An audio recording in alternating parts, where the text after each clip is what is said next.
जय वाल्मीकि। आज का योगामृत जो हम लोग हर प्रचेतावार को वाल्मीकि उपवन पे कर रहे हैं, उसी कड़ी को, उसी श्रृंखला को आगे बढ़ाते हुए आज एक ऐसा विषय हम लोगों ने चुना जो पूरी दुनिया के लिए आज बहुत जरूरी हो गया है। अभी कुछ दिन पहले कश्मीर में एक घटना घटित हुई कि जो लोग कश्मीर घूमने गए थे उनके ऊपर कहा जा रहा है कि धर्म पूछ के गोली चलाई गई। और पहले भी होता रहा है, ये हजारों सालों से ये आदमी कर रहा है। एक दूसरे का धर्म, एक दूसरे की नस्ल, एक दूसरे की जाति, हर चीज से नफरत करता है। और हमारे यहाँ ये समस्या और बड़ी है। हमारे यहाँ तो ये समस्या इतनी बड़ी है कि हम एक ही जाति में रह के उसकी भाषा, उसका प्रांत भी पूछते हैं, फिर एक ही जाति, एक ही प्रांत में रह के फिर उसका गोत्र पूछते हैं। हमें उन दीवारों को हमने खड़ा कर लिया अपने आसपास जो हमें एक नहीं होने दे रही। दुनिया में पूछो तो कहा जाता है कि सबसे उत्तम चीज है धर्म। बेटे आप लोग उठ के इधर आ जाओ, थोड़ा सा यहां लाइन बना लो, सामने मेरे आओ, थोड़ा करीब आ जाओ इधर। हाँ, इस लाइन के करीब, हाँ यहां से बैठिए, थोड़ा और उधर हो जाओ, ठीक। कहा जा रहा है दुनिया में भी धर्म सबसे बढ़िया चीज है, मगर धर्म के नाम पे ही कत्लेआम होते हैं। धर्म के नाम पे आदमी आदमी को मारता है। पशु पक्षियों की बलि तो दी जाती रही है, मगर धर्म के नाम पे इंसान इंसान को मारे, और वो नहीं जो बलि दी जाती है, उसमें तो हम किसी एक को पागल कह सकते हैं, किसी एक को कह सकते हैं कि ये अंधविश्वासी है, पाखंडी है, स्वार्थी है, अपने लालच के लिए दूसरे इंसान की बलि दे दी, जैसे लोग जानवरों की भी देते हैं, लालच में ही देते हैं।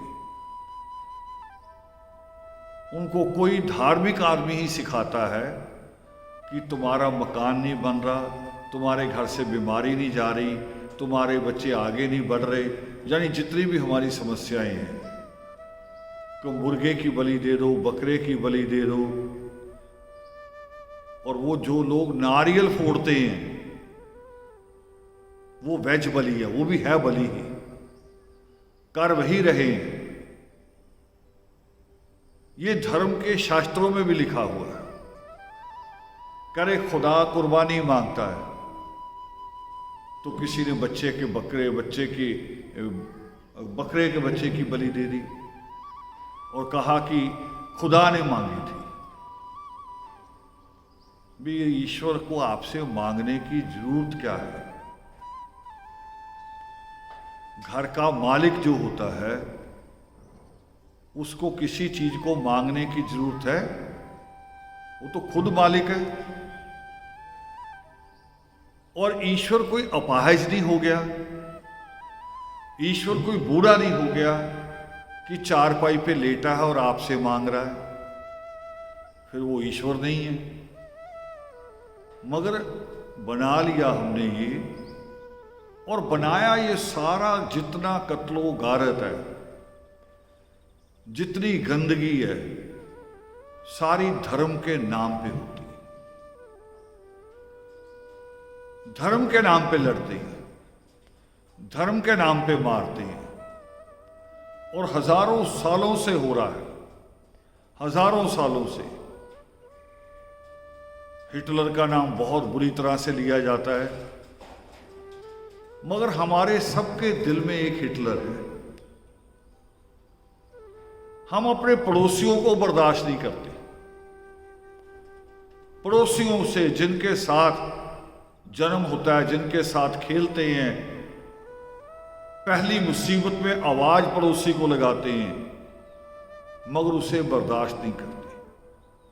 हम सबके दिल में एक हत्यारा हिटलर रहता है, और सब कुछ धर्म के नाम पर। और इससे भी ज्यादा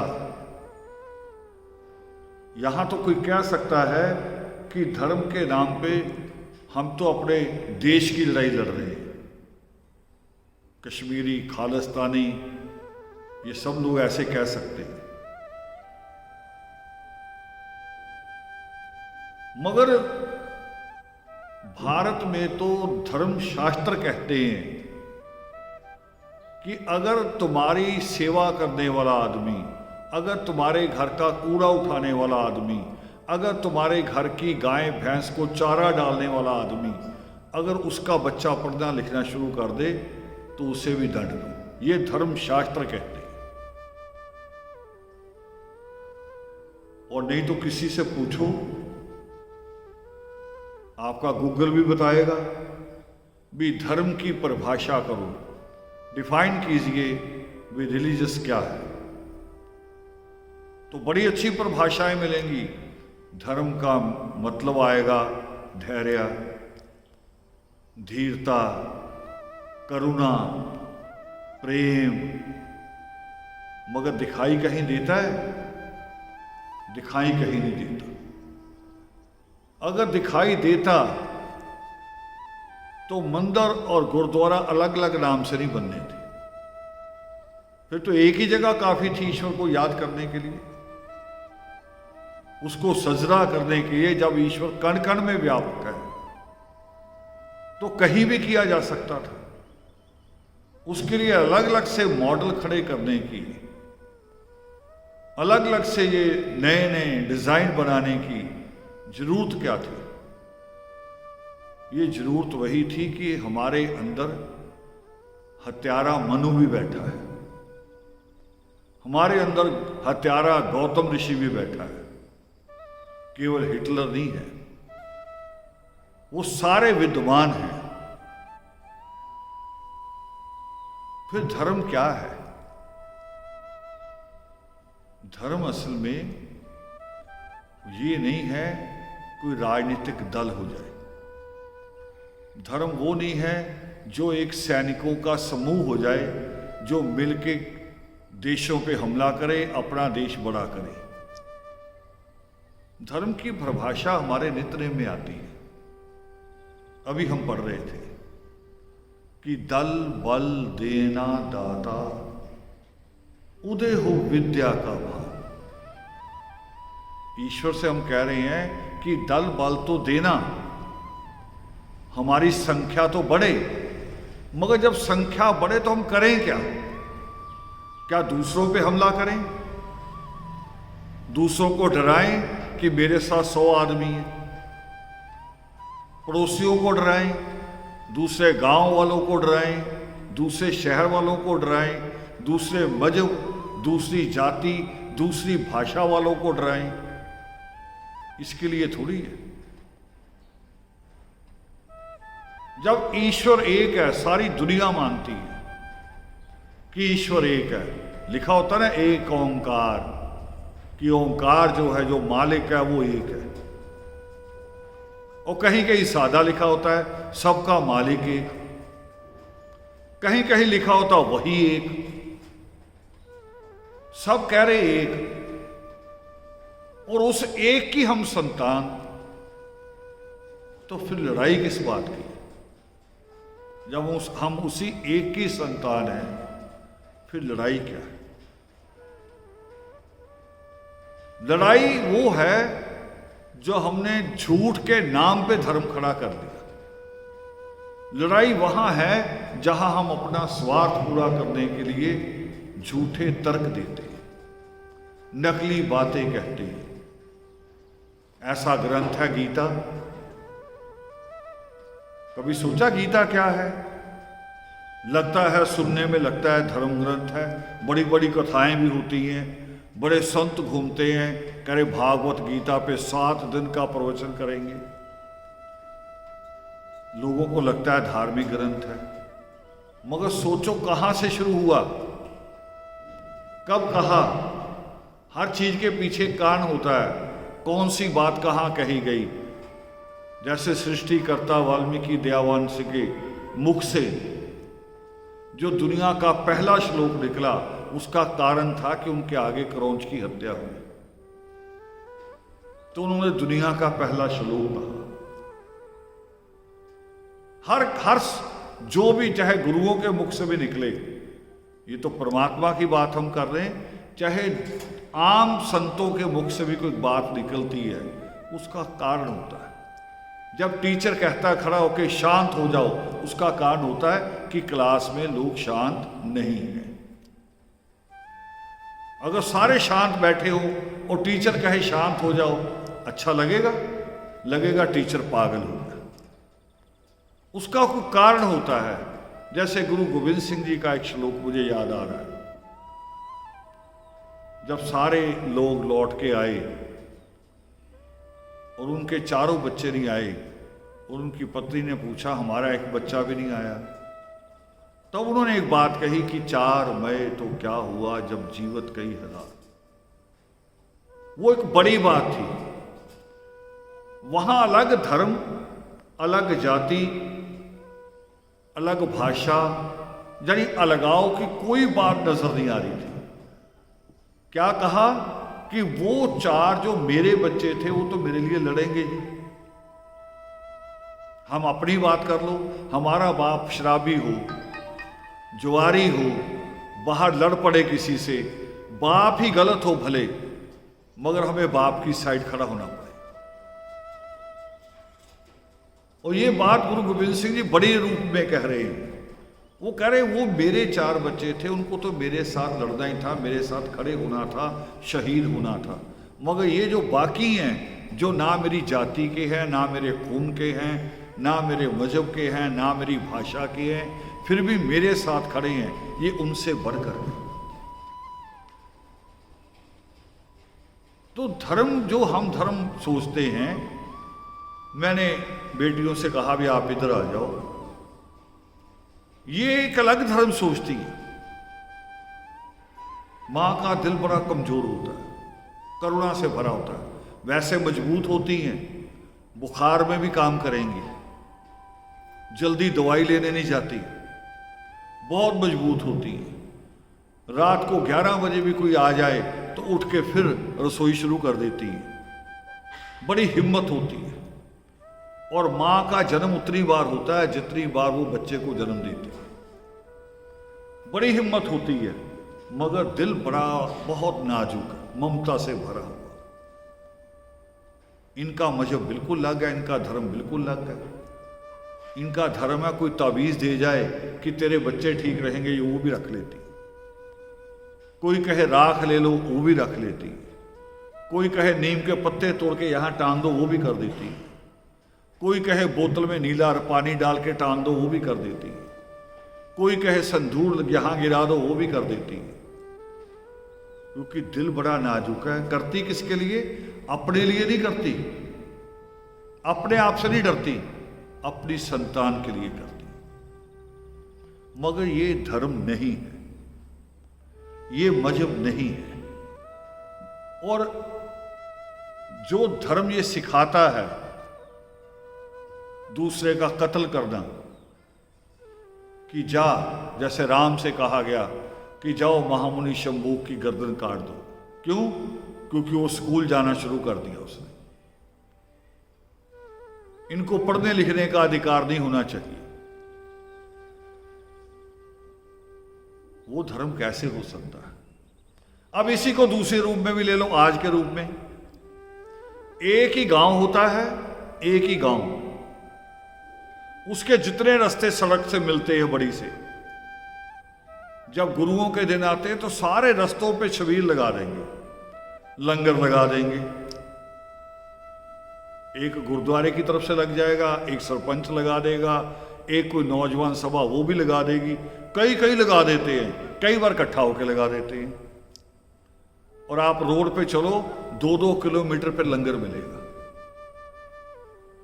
और कभी वहां देखो ट्रैफिक फंसी होती है, बसें फंसी होती हैं, कई बार तो एक्सीडेंट हो जाते हैं, एम्बुलेंस फंसी होती है, पेशेंट तड़प रहा होता है, मगर वो कह रहे हमारा लंगर खा के जाओ। ये धर्म है? ये कौन सा धर्म? आप एक साइड बैठो, बोर्ड लगा दो, जिसको आना होगा आ जाएगा, जिसकी जरूरत होगी। जबरी खिलाने में धर्म कैसे होगा? जबरी मारना भी धर्म नहीं है, जबरी खिलाना भी धर्म नहीं। मगर उसी गांव का एक बच्चा आ जाए और उन्हीं ठेकेदारों के सामने खड़ा हो जाए जो लंगर चला रहे हैं, जिन्होंने ऐसे राशन की बोरियां, चीनी की बोरियां, सारा दाल पानी सब्जी इकट्ठा कर रखा है कि जी 2 दिन चलाएंगे, 3 दिन चलाएंगे, एक को भी भूखा नहीं जाने देंगे। और गांव का एक बच्चा आके कह दे कि मेरी फीस नहीं है, देते? नहीं देते। वो कह दे मेरे पास किताब नहीं है, देता है कोई? नहीं देता। ये धर्म हुआ? कैसा धर्म है?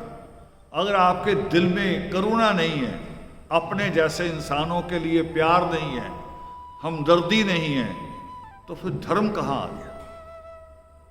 धर्म धैर्य के बिना बनता ही नहीं है, बनता ही नहीं है। हमने एक श्लोक पढ़ा था अभी कि दल बल देना दाता, उदय हो विद्या का भान, कि हम जब इकट्ठे हों तो हम फैलाएं क्या? हम शिक्षा फैलाएं, ज्ञान फैलाएं, तेरी वाणी का प्रकाश करें, लोगों को सद्बुद्धि दें, उनको अच्छा रास्ता सिखाएं। ये है दल बल, इसके लिए है। अगली लाइन क्या है? मानसिक बल दो मनीषी, पाए तेरा सूक्ष्म ज्ञान, कि हमें इतना मानसिक बल दो कि तुमने जो गूढ़ बातें भी लिखी हैं जीवन की, हम उनको भी समझ सकें। नहीं समझते लोग, नहीं समझते। कई बातें जो ईश्वर ने कही हैं उनको उल्टा कर दिया, जो सीधी होनी चाहिए तो उनको उल्टा कर दिया। कबीर साहब कहते इस पे, वो कह रहे दुनिया उल्टी चलती है, इनका मजहब उल्टा, इनका धर्म उल्टा, इनकी सोच उल्टी, इनके रिवाज उल्टे। क्या कहते वो उल्टे को? उनका एक श्लोक है कि रंगी को नरंगी कहे। एक फल आता है इन दिनों, बहुत कम आता है, पेड़ कम हो गए उसके, संतरे और मौसम्मी के बीच का एक फल है। एक तो संतरे और मौसम्मी का किन्नू बना है ना, माल्टे का। एक और फल था जिसको कहते थे नारंगी, अभी भी आता कभी कभी, और बहुत अलग होता है देखने में, खाने में, सबसे उत्तम। और जो सबसे अलग है, जिसके रंग सबसे अलग है, उसको लोग क्या कहते हैं?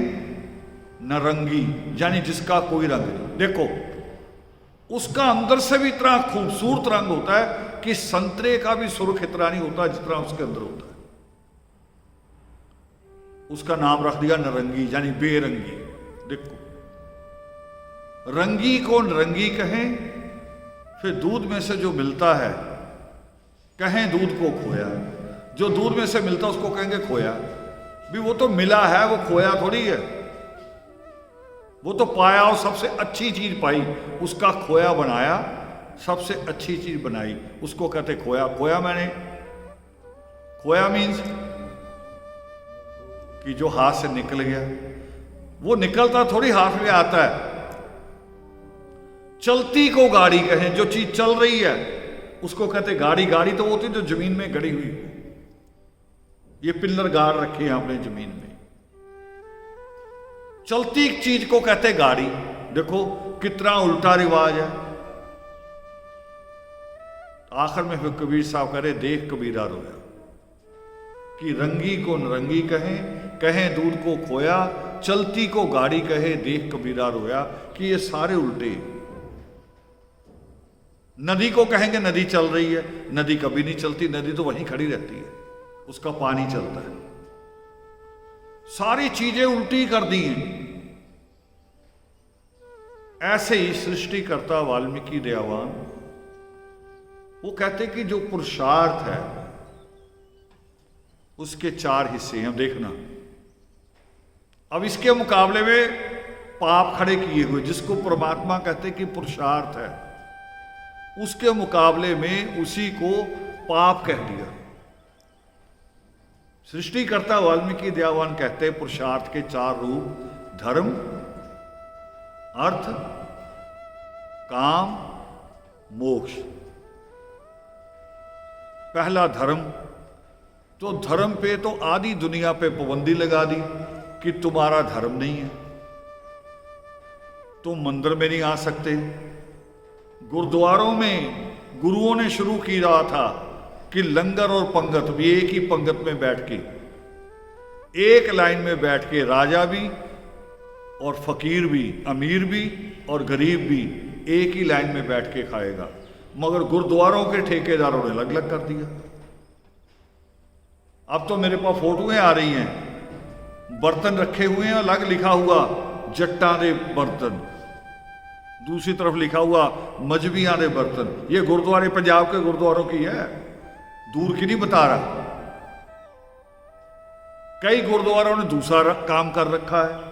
एक गुरुद्वारा है रायपुर डब्बा, गांव है बंगिया के पास, बड़ा मशहूर गुरुद्वारा है, जो बाबे बूबे खोल लेते अपने आप ही। राजा जी का नाम है, उसका नाम राजा जी। उसमें कह रहे कि आप लंगर खाने तो आ सकते हैं, बनाने का अधिकार आपका नहीं। यानी हमारा हाथ ना लगे दाल को, सब्जी को, रोटी को। गुरुओं ने क्या कहा और आगे बाबे क्या कर रहे हैं, और उनको कोई टोकता नहीं है। यानी धर्म में भी धो। और इनके बेटियों के बारे में तो बिल्कुल अलग धर्म है। कई ऐसी जगह बना दी करे वहां औरत नहीं आ सकती भी। जिस भी बाबे का है उसको पैदा तो औरत नहीं किया होगा ना, करे औरत नहीं आ सकती। और भी कई चीजें औरतों से जोड़ रखी हैं। ये चिराग नहीं कर सकती, प्रसाद नहीं बांट सकती। अभी तक एसजीपीसी ने हिम्मत नहीं की भी दरबार साहब का हेड ग्रंथी या अकाल तख्त का हेड ग्रंथी या मुख्य जथेदार किसी औरत को बना दे। और गुरु नानक देव कहते हैं कि सो क्यों बंदा आखिए जिन जम्मे राजान, भी जिन्होंने राजा पैदा किए, ये जथेदार पैदा किए, ये ग्रंथी पैदा किए, उसको बुरा कैसे कह सकते हैं। सृष्टिकर्ता वाल्मीकि दयावान ने यह बात पहले लिखी कि जननी और जन्मभूमि स्वर्ग से ही बढ़कर। उन्होंने धर्म को बिल्कुल उल्टा कर दिया। यानी धर्म को पे भी अधिकार बना लिया। जैसे प्रॉपर्टी होती है, ये मेरा घर, ये मेरा महल, ये मेरी कमीज। धर्म भी उनकी कमीज हो गई कि इसको मैं पहन सकता हूं, तुम नहीं पहन सकते, ये तुम्हारे लिए नहीं है। और आगे क्या आ रहा धर्म के बाद? अर्थ। अर्थ में भी अलग अलग हो गए। पंडित बिना कुछ किए कमाएगा, कुछ भी नहीं करेगा, कमाओगे आप, खाएगा पंडित, ग्रंथी, पादरी, कादरी, सारे खाएंगे बैठ के। अर्थ का मतलब होता है पैसा। और उसके दो रूप बना दिए, दो बातें बना दी उसके विचार। एक विचार हमें सिखाएंगे पैसे का, कहेंगे पैसा तो हाथ की मैल है, इससे मोह नहीं करते। तो मैल ट्रंक में रखी जाती कि नाली में? मैल तो नाली में डालेंगे ना हम, कचरे में। तो हमारे लोग वही करते हैं, सबसे मेहनत की कमाई उसको मैल की तरह उड़ाते हैं। बिना वजह शादियों में जाएंगे, बिना वजह पता नहीं क्या चाले बना रखे हैं, बाबे के जा रहे हैं, नंगे पैर जा रहे हैं। बाबे ने अभी तक कुछ किया है नहीं हमारा, किसी देवी ने नहीं किया। उन्होंने हमारी दादी पे, हमारी माँ पे, हमारी बेटी पे किसी देवी ने तरस नहीं खाया आज तक। सारी देवियों के घूम के भी हमारी माँ ने आके गोहा कूड़ा ही करना है। फिर देवी के जाने का मतलब क्या हुआ? हमें सिखाया पैसा हाथ की मैल, कभी मंदिरों पे खर्च करो, कभी शादियों पे खर्च करो, कभी शराब पे खर्च करो, मगर रखो मत। और बनियों को क्या सिखाया? बनियों को कहा कि चमड़ी भले चले जाए। बनिए को सिखाया कि चमड़ी जाए पर दमड़ी ना जाए। दमड़ी कहते पैसे को, सिक्के को, कि दमड़ी नहीं जानी चाहिए चाहे चमड़ी उतर जाए। ये हमें नहीं सिखाया। है ना धर्म की बेईमानी, दिल बेईमान। और दूसरा कहते हैं, पैसे को कहते हैं ये लोभ है, लालच है। उसके 5 विकार बना लिए, करे 5 बुरी चीजें हैं, काम, क्रोध, लोभ, मोह, अहंकार। ये 5 बुरी चीजें हैं। नहीं है, कोई चीज बुरी नहीं है। वैज्ञानिक तो ये भी रिसर्च कर रहे हैं कि दुनिया में सारे मच्छर खत्म नहीं किए जा सकते, अगर करेंगे तो हमें नुकसान हो जाएगा। चाइना ने किया एक बार एक काम अजीबोगरीब। चिड़ियां दाना खाती थी, चिड़िए, और लोगों को कहता चिड़िए मार दो पैसे मिलेंगे। करोड़ों चिड़िए मार दी गई, बड़े खुश हुए। अब कह रहे फसल का दाना नहीं खाएंगी। एक फसल हुई, अगले 4 साल फसल नहीं हुई। करोड़ों में चाइना के लोग मरे भूख से, करोड़ों में। ईश्वर ने कोई चीज गलत नहीं बनाई। हम तो गलती कर सकते हैं, मगर ईश्वर कहीं कोई गलती नहीं करता। उसने जो चीज बनाई है, मैं पर्वतों को देख के सोचा करता था फालतू है। मैदान होता तो घर बनता, सड़क बनती, फैक्ट्री बनती, लोग काम करते। ये पहाड़ उल्टे सीधे बना रखे हैं, मगर पहाड़ों की वजह से तो बारिश होती है। पहाड़ ना हो तो बारिश ही ना हो, नदियां ना रहें फिर फसलें ना हो। ईश्वर ने हर चीज कायदे से बनाई है। यहां तक कि आप अपनी किताबें खोलना, देखना कि समुंदर कितना है धरती में, और ये धरती कितनी है सूखी है, स्थल जल कितना और थल कितना है पूरे ग्लोब में। निकलेगा कि 29% ये जमीन है और 71% पानी है। अब एकदम दिमाग कहेगा ओहो ईश्वर ने तो गलती की, जमीन ज्यादा होनी चाहिए थी। मगर सोचो अभी भी हम पानी को तरस जाते हैं। पानी 71%, जमीन 29%, उसके बावजूद कई जगह सूखा पड़ता है। पानी ज्यादा रखा है और हीट ज्यादा होगी, पानी उड़ेगा, बादल बन के बरसेगा तो हमें राहत मिलेगी। उसका कुछ भी बनाया हुआ गलत नहीं है, मगर हमारी सोच, जो धर्म के नाम पे लोग अपना स्वार्थ पूरा करते हैं, वो उसकी परिभाषा गलत करते हैं। तो धर्म को भी खराब किया, अर्थ को भी खराब किया, पैसे को। और पैसे को तो इतना खराब किया कि कह दिया कि पंडित कुछ नहीं करेगा, क्षत्रिय सिर्फ तलवार लेके राजा बनेगा, सिपाही बनेगा, कमाएगा बनेगा, फिर वो टैक्स देगा तो उससे क्षत्रिय अपना राज चलाएगा। सेवा करेंगे, हमारे हिस्से में सेवा दे दी, गुलाम ये सेवा करेंगे मगर पैसा नहीं मांगेंगे। इनको थोड़ी सी रोटी, कभी थोड़ा सा गेहूं, कनक कुछ दे देंगे, वह उससे गुजारा करेंगे, पैसा नहीं मांगेंगे। और पहले यही होता था भारत में। भारत के आजाद होने से पहले यही था। लोग अपनी तिजोरियों में पैसा रखते थे। फिर जब बाबा साहब अम्बेडकर बाहर से पढ़कर आए, उनकी पहली पीएचडी पैसे के ऊपर ही थी, अर्थशास्त्र में। अर्थशास्त्र के ऊपर थी उनकी पहली। उन्होंने कहा, लोगों को समझाया कि ये पैसा निकालो पड़ा पड़ा सड़ जाएगा, ऐसे इसकी वैल्यू नहीं बढ़ेगी। सोने का रेट तो बढ़ जाता है कुछ दिनों बाद, मगर 100 के नोट का रेट बढ़ता है। उसको आज खर्च करो या कल 100 का 100 ही मिलेगा ना। तो बाबा साहब ने उनको सिखाया कि ये पैसा निकालो, एक फैक्ट्री लगाओ जो 4 साल बाद आपको डबल पैसा देनी शुरू कर देगी, फिर बढ़ेगा। वो आपको भी पैसा देगी, मगर जो 400 आदमी काम करेगा उनको रोजगार भी देगी, और जो चीजें बनाएंगी उससे बाजार चलेंगे, हर चीज की जरूरत पूरी होगी। ये बाबा साहब अम्बेडकर ने सिखाया। और ये परमात्मा ने कहा था कि धर्म के बाद दूसरी सबसे जरूरी चीज पैसा है, अर्थ है, पैरों पे खड़े होना, उसको भी पाप। फिर तीसरी चीज जिसके बारे में पूरा भारत, पाकिस्तान, बांग्लादेश, ये जितने जुड़े हुए देश, ये सारे पाप ही पाप मानते हैं। फिर बैंड बाजा लेके शादी करते उसी पाप की, इसको पाप मानते हैं। आदमी औरत का इकट्ठे बैठना पाप मानते हैं। और परमात्मा ने तीसरी चीज ही वही कही जीवन में, धर्म और अर्थ के बाद काम, जिसको ग्रस्त कहते हैं। ईश्वर ने उसे ही कहा।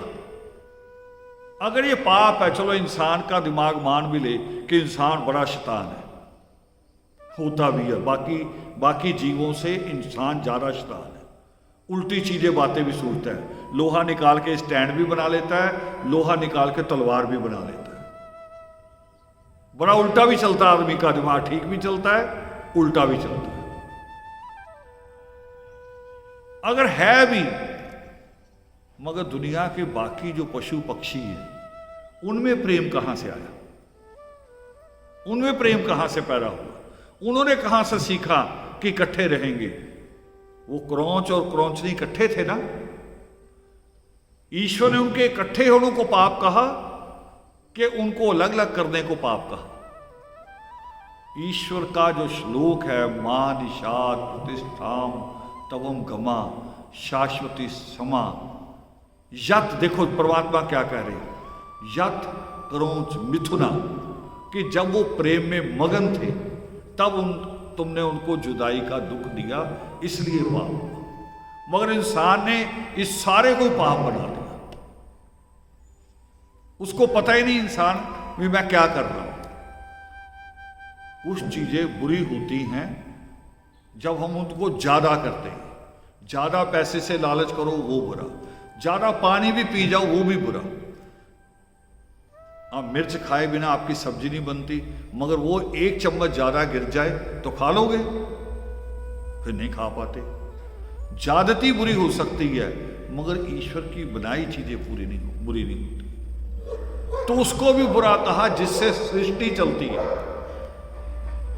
जिससे उस परमात्मा के बनाए हुए जीव आगे बढ़ते हैं, उसको भी पाप कह दिया।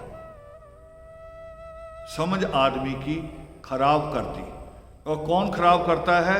जिनको हम कहते हैं धर्म के ठेकेदार, धर्म के मैनेजर। वो सारे धर्मों के हैं, एक के नहीं, सारे धर्मों के हैं। वो मिलजुल के इसको गलत करते हैं। और आखिर में आता है मोक्ष। और जब मोक्ष की कामना कोई भी करता है तो हिंदू ग्रंथ पता क्या लिखते हैं कि मोक्ष केवल ब्राह्मण मांगेगा, बाकी नहीं मांगेगा। हजारों कत्ल इसलिए किए कि आप मोक्ष की कामना नहीं कर सकते, आप स्वर्ग में ना आ जाना। हालांकि मोक्ष का अर्थ स्वर्ग में जाना नहीं होता। मोक्ष का अर्थ होता है कि जब आपकी पढ़ाई पूरी हो जाए, धर्म, जब आपकी कमाई पूरी हो जाए, अर्थ, जब आपका गृहस्थ जीवन पूरा हो जाए, काम, जब ये तीनों चीजें पूरी हो जाएं, फिर कोई इच्छा बचती है? उसको कहते हैं मोक्ष। असल में जहां जाके इच्छा खत्म ही हो जाए, फिर तो पाप और पुण्य तो कुछ भी नहीं रहा। जहां इच्छा ही खत्म हो गई तो ना इच्छा बुरी करेंगे ना अच्छी करेंगे। इच्छा खत्म कि मेरा तो सब कुछ अच्छा हो गया, मेरी पढ़ाई अच्छी, मेरी कमाई अच्छी, मेरा परिवार अच्छा, मेरे बच्चे अच्छे पढ़ रहे हैं, तो इच्छा खत्म होगी कि नहीं होगी? इसको कहते हैं मोक्ष।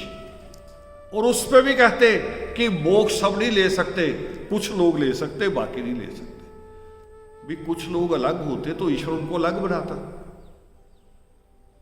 ईश्वर उन सबको एक जैसा क्यों बनाया? डॉक्टर सबको सिर दर्द की गोली एक क्यों दे रहा है? ब्राह्मण के लिए अलग गोली होती है कोई? वही होती है।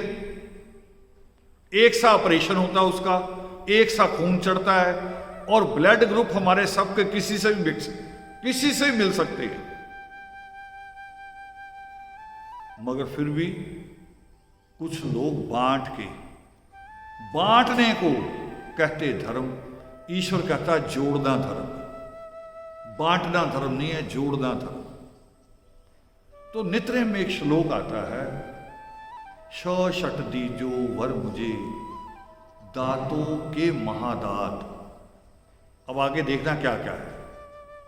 शांति, बुद्धि, सेवा, बल। देखो बल मांगा है, मगर बल मांगा कहां है? बल से पहले क्या मांगा? सेवा। शांति, बुद्धि, सेवा, बल। देखो बल कहां है? सेवा, और उसके बाद बल। और बल के बाद क्या है? धीर। देखो बल के बाद क्या मांगा है? धीर नाम की दात। बल मांगा है, बल पहले भी मांगा हमने, दल बल देना दाता, वहां भी मांगा है। बल यहां भी मांग रहे हैं, मगर उससे पहले सेवा, और उसके बाद बल के बाद धीर। धीर मैंने झुक के बात करना, अपनी अकड़ खत्म कर देना, अपने अहंकार को मार देना, जिसको कहते हैं कि जिस पेड़ को जितने फल लगते हैं उतना ही झुकता है।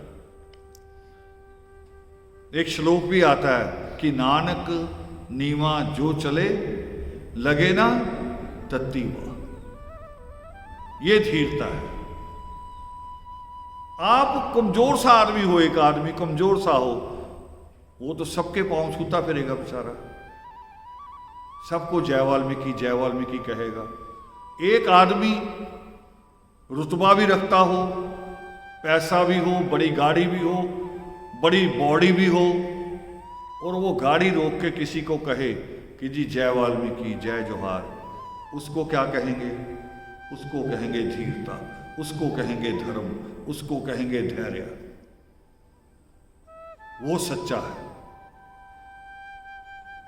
कमजोर को तो हम कहीं भी झुका लेंगे, मगर जो सारी ताकत रखता है, उसके बाद जो बल रखता है, और बल से पहले सेवा को तैयार है, और उसके बाद झुकने को तैयार है। और टोटल कितनी चीजें थी? शांति, ये धर्म से बात है। मगर जो धर्म कहे दूसरे की गर्दन काट दो, शांति है? दूसरी चीज कौन सी? शांति के बाद बुद्धि। जिसके पास अकल होगी वो किसी दूसरे की गर्दन काटने जाएगा? पहले अकल खत्म की जाती है। इसको कहते हैं अंधभक्त बनाया जाता है, मुस्टंडा बनाया जाता है। देखते हो ना आजकल वीडियो आते हैं भगवे से झंडे लेके,